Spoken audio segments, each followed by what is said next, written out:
आजकल है छोटकी छोटकी छौड़ी सन के फेमस होके के इतना ना बुखार सवार हो गइल बा कि कोनो हीरो के अपन भतार बना ताड़ी सन, कोनो से प्यार हो जाता एकनी के। और मीडियो वाला तो वैसने हो गइल बड़ा सन, बिहार में तो सापा कुकुरमुता लेखन छिटाइल बड़ा सन। सारा गोड़ा यूट्यूबरे बन गइल बा घरे घरे से। कोनो के मुंह में माइक हुर देता सन, जना के 10,000 फॉलोअर्स नहीं के 1,000 फॉलोअर्स नहीं के ओकरो के मुंह में माइक हुर के और इंस्टाग्राम के सबसे वायरल लड़की बना देता सन।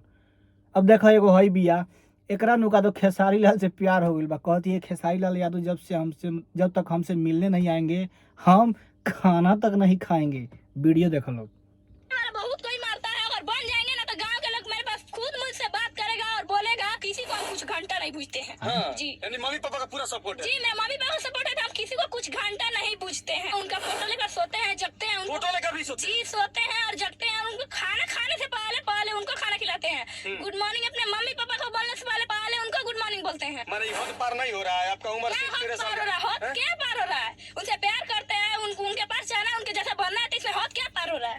जी माने अरे खेसारी लाल मर्द हुए उनका जैसन के बनबे रे। तू बड़े लड़की, तू ज्यादा खिसेबे, हीरोइन बनबे, मॉडल बनबे, नाचताड़ी तो ये सब न बनबे। उ तो मर्द है यार, गाना गावेला, सिंगर है, एक्टर है। खेसारी लाल जैसा बनना है। अभी आगे सुनो। लाल यादव से प्यार करना ही बुरा नहीं है। नहीं है। क्या उसका शादी क्या बुराई है? उसका शादी इसमें क्या बुराई है? बुराई नहीं है इसमें। उनके पास जाना है, बेटी है, तो उनके बाल बच्चा सबको क्या करना? इतना मीडिया वाला इतना देखा लवरी हंस के बोलत आए होंगे, मतलब ये सब कोई भी लड़का उनका पसंद नहीं, खेसारी लाल पसंद है। जी जी एकदम हमको खेसारी जी ही पसंद है। खेसारी लाल यादव के लिए आप पागल हो गए। जी हम पागल हो गए, एकदम पागल हो गए। और मेरा वीडियो खेसारी जी के पास जा रहा है, तो प्लीज आपसे रिक्वेस्ट है कि आप मुझसे जरूर आके मिलिए। दूसरा कोई प्यार करने के लिए नहीं लोग नहीं हाँ। हमको नहीं दिखा। खेसारी लाल के वह काम बा, जाके तारा से मिली हैं अपन काम धाम छोड़ के जा। लबरो लोग ये हंस हंस के देखती है, हंस हंस के इंटरव्यू देती है। लवरी सारा खेला बेला जानती है, ये सारा खेला बेला रचले भी अब फेमस होके खातिर। ये अब नाम लेम 10 गो मीडिया वाला आइए सन, हमारा इंटरव्यू लिए सन, वायरल होके में से का हुई रे। ऐसे तोहनिए के छिया छिया होला, तोहनिए के इज्जत उछलेला बाप मातारी के घर परिवार के। लवरी फेमस होके के मतलब कुछो रे, वीडियो बनावो सन, अच्छा फेमस होगा सो से पैसा कमा सन। जाकर एल्बम में 2000 में नाच के मरवा के कमाई बस रे। जितना सोशल मीडिया तो नहीं कमा ले बसन उतना एल्बम में जाके ना कमाई बसन। हमें तो जा धन जाई धर्म जाई तुनू जाई। लबरो लोग के ना ढोड़ी के अथी सुखत नहीं खे नार, हीरोइन बने के चढ़ जाता बुखार।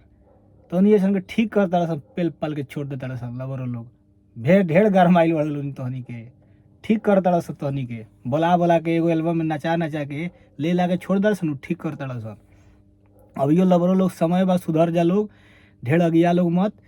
का होता है मॉडल लोग के साथ और हीरोइन लोग के साथ, जब तक खुद में टैलेंट ना होई नू, खुद में दम ना होई नू, तो तहरा के सोसड़े होई, यूजे होई। ले दे के कई गो में काम मिली, 1 गो में 2 गो में 10 गो में लेते देते भोम हो जाई। ओकरा बाद कोनो ना पूछी, ओकरा बाद कहाँ जाइबू। टैलेंट रही नू तो हर जगह काम मिली, समझ लू। तो अच्छा काम करो लोग, तैयारी करो लोग, ठीक बा। अच्छा तरीका से जा लोग। यही कोनो के नाम बेच के, कोनो के नाम गरिया के, कोनो के भतार बना के, कोनो के यार बना के मत जा लोग, ठीक बा। ऐसे कुछ ना होई, ऐसे खुद के छिया छिया होला।